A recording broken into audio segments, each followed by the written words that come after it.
Bedeng-bedeng galian tambang emas di Dusun Tajur, Desa Pancurendang, Kecamatan Banyumas dibongkar pada Selasa 8 Juli 2023. Para penambang dengan secara sukarela dan mandiri membongkar sendiri bedeng-bedeng yang terbuat dari kayu. Mereka juga membawa segala macam alat dan material sisa-sisa penambangan emas sebelumnya. Para petugas dan Satpol PP dibantu bersama Polri, TNI dan warga ikut membantu jalannya pembongkaran.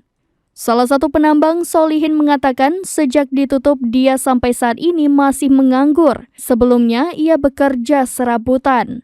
Namun dengan demikian dirinya berharap agar penambangan dapat dibuka lagi, akan tetapi dengan izin yang resmi. Beberapa penambang bercerita ketika menambang dalam sehari bisa mendapat 20 karung material mentah. Dari 20 karung itu bisa mendapatkan sekitar 10 gram emas. Namun sekarang ribuan kakak yang merupakan penambang emas adalah warga yang menggantungkan ekonomi pada sektor pertambangan di desa setempat. Ada 34 titik sumur yang dibongkar, awalnya ada 31 dari pendataan namun tidak ditemukan lagi di belakang. Sementara bangunan yang tidak dibongkar ada gudang, lubang Bogor, dan kedongdong. Diberitakan sebelumnya 8 penambang terjebak di lubang galian pada Selasa 25 Juli 2023. Hingga 7 hari operasi penyelamatan, para penambang tidak dapat diselamatkan.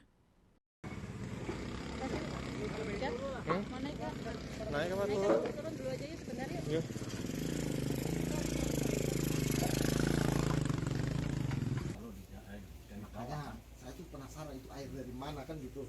Tapi ternyata kok sekarang lebih konstan ya. Saya pikir sudah.